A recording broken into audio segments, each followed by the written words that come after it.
Thanks for tuning in. So, on my last video, I spoke a little bit about myself. I gave a little bit of insight on what it's like as an individual that has lived a life based around being on the spectrum. Um, I talked about things such as analysis paralysis, perfection paradox, stimming, things of that sort. But in this video, I want to go on and talk about something that is really, really true, near and dear to me, that I also mentioned in the last video, which is masking. Um, I want to talk about what it is, what it isn't, what it looks like, what it can be mistaken as, and the long-term effects of masking. And again, this is all based off of my own perception of things. Um, it's based around what my life has been like.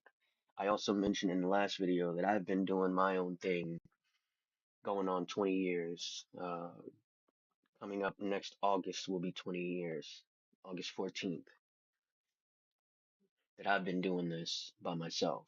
So this is just my way of trying to bring a little bit of insight to the community of neurodivergent individuals. And hopefully,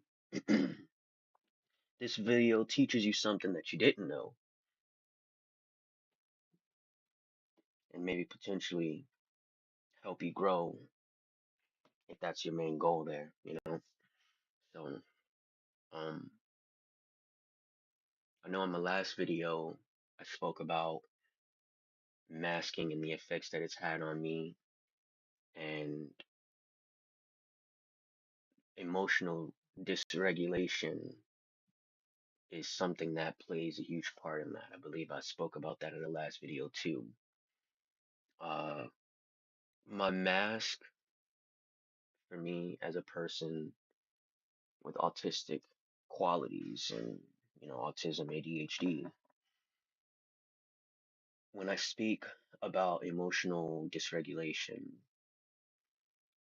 it doesn't mean that I'm failing at it. I believe emotional dysregulation based off of my own research, and you are more than welcome to search it, but based on my own research, the emotional dysregulation plays into the whole autistic perspective of it. And when I say that, I think a big misconception of that is that I'm failing at doing it, and it's not even the case. I believe, actually, I was reading about it, and the emotional dysregulation when it comes to someone that is autistic or ADHD, whichever one, is not necessarily a failure because I'm not bad at it. It's not something that I'm bad at. It's more so me not being able to achieve the things that I want to achieve because all of the energy that I have to apply toward it is used up on trying to go on and fit in. Now, I don't know if that makes sense to a lot of people, but to elaborate a little bit on it, when I go to work and I'm at work for 8 hours of a day, depending on the kind of work that I'm doing, the environment that I'm in, and probably more importantly, the people that I work with, I have to be this person that is there ready to work despite how I feel. And for someone on the spectrum, ADHD, autism, within an 8 hour day, you can feel 30 different emotions. You can have 100 different thoughts. And all of these thoughts are deeply rooted in trying to satisfy the external environment. Now I'm going to tell you guys about an experience that I recently had maybe a couple weeks ago for a job that I was working. It was a seasonal job, so it's not available to me right now. And honestly, after my last experience with this job, I don't think I'm going to be going back because, again, it's important for me as an individual on the spectrum to have that supportive environment. But I had got this job, and it's an outdoor job working, trying to maintain the grounds that I was working on. And toward the end of the season, while I was working this job, there was a change in leadership. The leadership, well, it lacked leadership at the very beginning. And the people who were there were trying to lead, but they weren't doing a very good job of it. So the company as a whole that I worked for brought someone in to fill the position. And that person that they brought in, I mentioned in my first video about the ignorance behind understanding ADHD and the ignorance behind thinking that ADHD is something that shows the same in everyone when it doesn't. I was given a task, and that task that I was given was to do an area that I thought I knew the area, but I didn't. I didn't know the area very well, and I thought I was in the correct spot, but I wasn't. Now, how this relates to ADHD, autism, it's the minor details. The ADHD is what helps me go on and either get it done or completely blow it off. And then the autism is the process behind getting it done or completely blowing it off. So, upon being given this task, I went and I started doing the task, or what I thought was the task. And when I said that the environment wasn't very supportive, what I meant was when I started going and doing the task that I thought was the correct task, instead of communicating with me, that supervisor that was put into the shop a few weeks prior, probably about 2, 3 weeks prior, instead of coming to communicate with me. And again, this is leadership. I guess for me, when it comes to leadership, you're supposed to be able to communicate these things, but this individual did not. So I was doing the task that I thought that I was supposed to be doing, but I wasn't in the right place. Now, when you say common areas, when I speak of when I hear the word common areas, I'm thinking, okay, common areas is the area that people cross constantly. Like it's a common path that people take to get to a specific section, rather in a house, uh, in a stadium, football, baseball, whatever it is. You've got common areas where people are going to be. So I started mowing and I started doing all of this uh, in this area, and the supervisor, he got mad and he didn't say anything to me the first time. He probably passed by me about 3 or 4 times. And after about the third or fourth time, I had went back to the shop and I don't remember exactly what I was doing, but I was there and out of nowhere it just blew up and he started criticizing me because I was doing this, but I wasn't doing that he had told me to do, even though I thought it was that. I know it's confusing, but this is just the way, the framework, the thought process behind what it's like being someone with ADHD. So, um, he started criticizing me for it, and I explained to him, look, you have to give me the details behind everything in life makes such a big difference to me. And him criticizing me because I didn't have that extra detail to be able to perform the task appropriately, the right way, it just made me feel a lot smaller than I was. But it also made me realize that that environment is not a good environment. Or maybe it's not even the environment, it's more so the person, the people that are a part of that environment. And prior to this new manager, the people that were there before that, same thing. They didn't quite understand where I was coming from when I would tell them, like, hey, This is my situation. I can do the work, but I need to have the information explained to me. It doesn't make me stupid. It doesn't make me slow. It doesn't make me less than. It is just the minor details that make the bigger difference to me. And between the new between the new leadership and the old leadership, neither one of those particular branches of, I guess, neither one of those, not branches,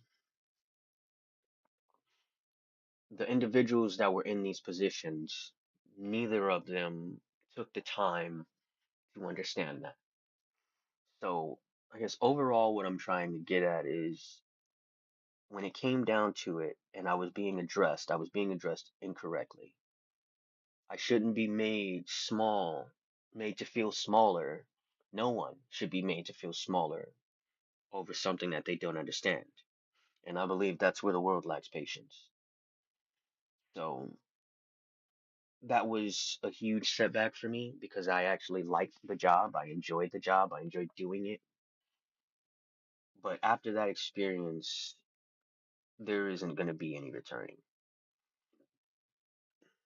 But that's just a perspective into my life to kind of give you an idea of what I've dealt with.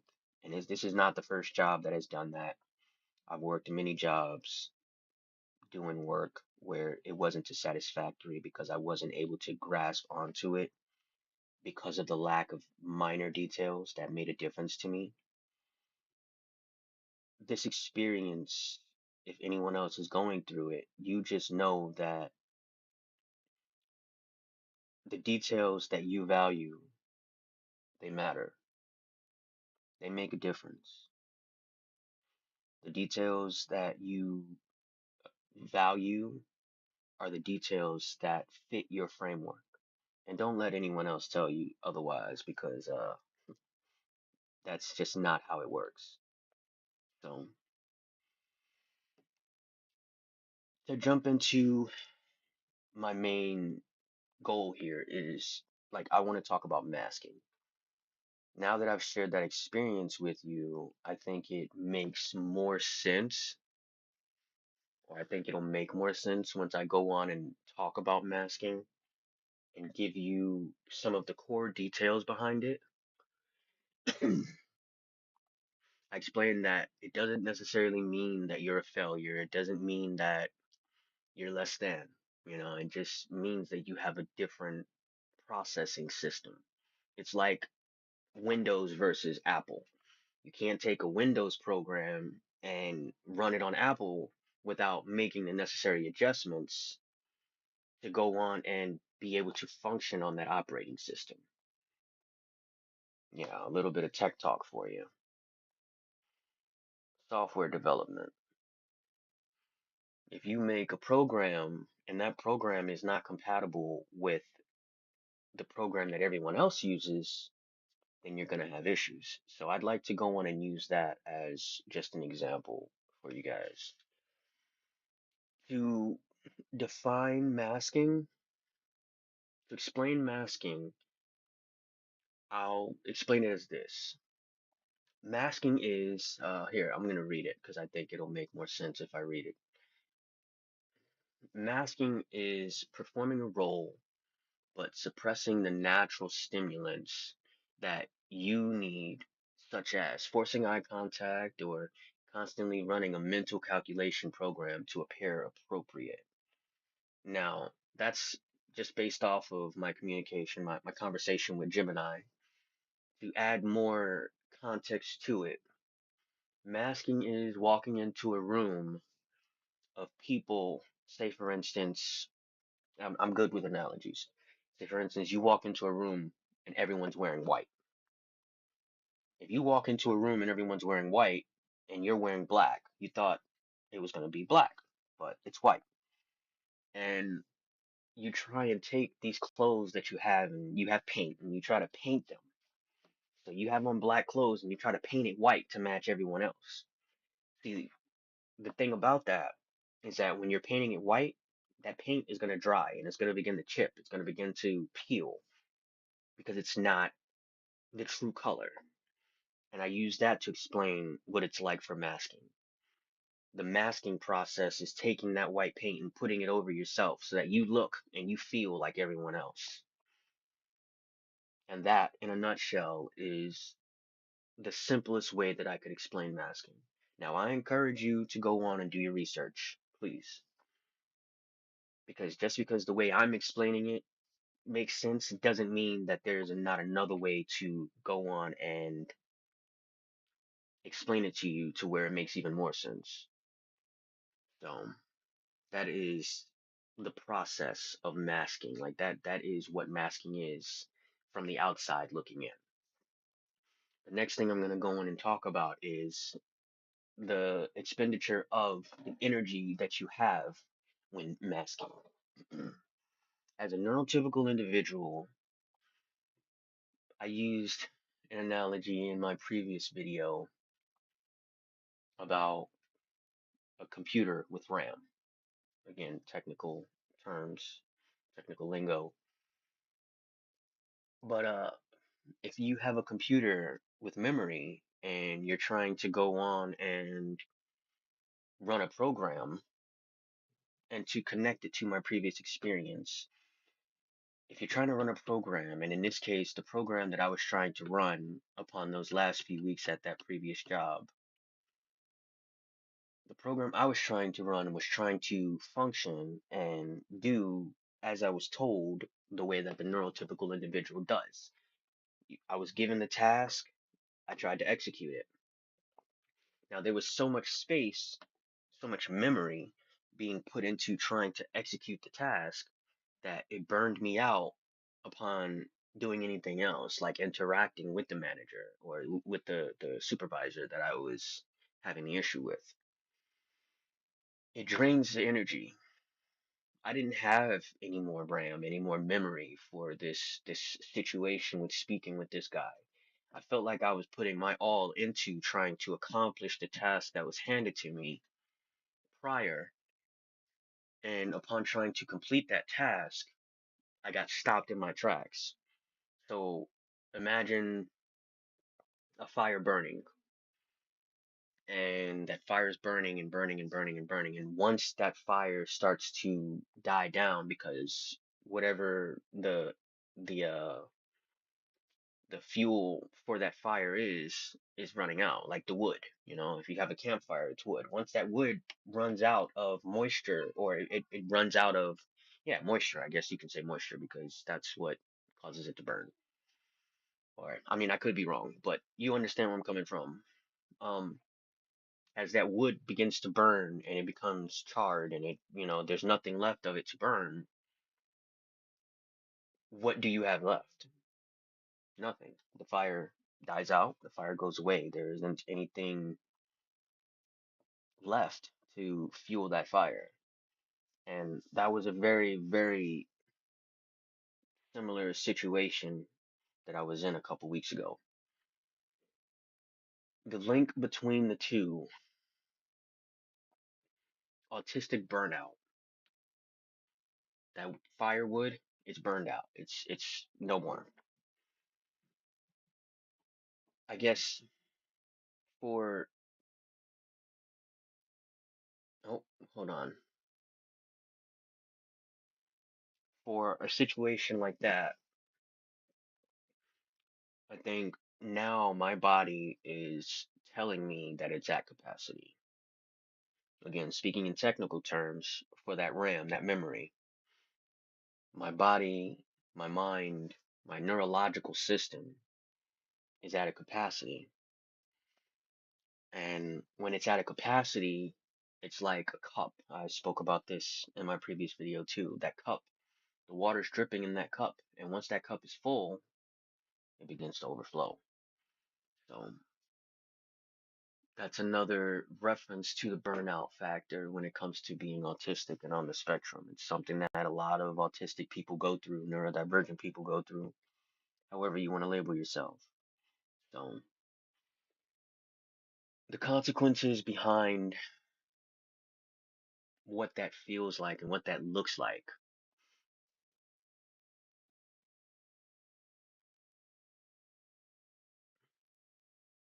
you begin to shut down. You know, you begin to shut down. You know, you socialize a lot less. You begin to suppress your behaviors, which is something that I did a lot of when I was working at this, actually, not even just this job.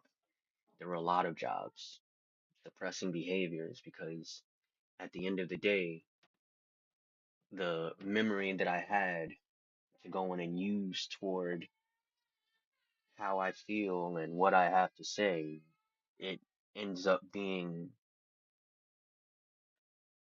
used up. It runs out. So that's just a perspective.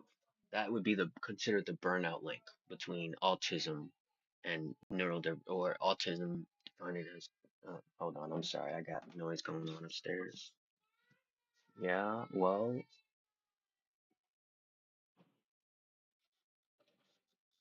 the burnout link introduced. I'm sorry, I'm losing focus. ADHD, man. These are the symptoms. These are the things. These are the things that I go through. Like the external stimuli pulls my attention, and when it pulls my attention, it's like it drops everything, which is why I have it here in front of me. So I'm I'm trying to go on and read all that. But let's see, burnout link. All right, burnout link. The definition is it's defined as a chronic exhaustion from cumulative stress and masking where the capacity to maintain the performance is zero. I've already explained what the consequences to that was. And when the system overloads and the mask drops, what rushes in to fill the space? A lot of the times it is raw, unfiltered emotion, the emotion that you've been trying to pack down and keep hidden for so long. Again, the reference to that cup overflowing, man. Rather it's a drip or not, a steady stream or it's a drip. If that cup can't hold anymore, it's gonna tip over. So, what masking is not, like, there are a lot of smaller, tedious habits that people have. I guess I can't really say what it isn't because I guess it would be different for everyone. But I've explained to you what it is.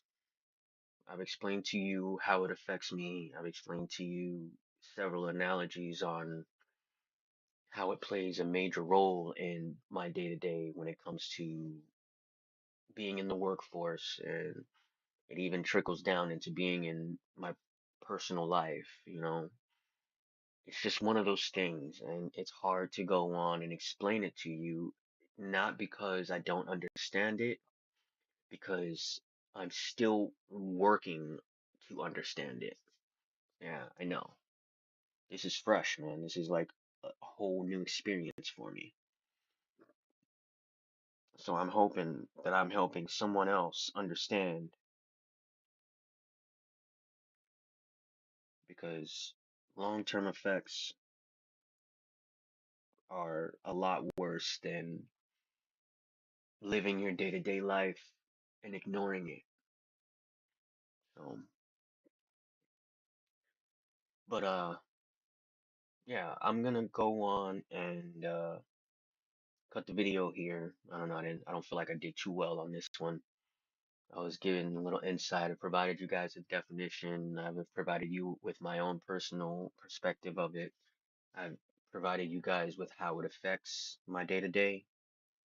And I've also explained to you guys how long I've been doing it. So hopefully, this resonates with someone. If it does resonate with you, hit the like button. Drop a comment. Um, but I'm gonna go on and cut the video short here. I'm trying to go on and do short videos. That way I don't burn myself out. Another hopefully relatable experience to someone out there. And with time, man, it's gonna get better. This content that I'm creating right now, what you're experiencing is me trying to find my way through it, maneuver my way through it. And I will tell you, it's no easy process. So just bear with me.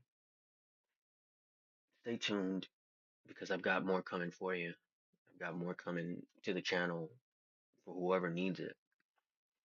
Again, that's the ultimate goal, man. I'm trying to help you guys provide a perspective from someone that is on the spectrum dealing with both of these two factors, autism and ADHD, and how they coexist together within one person.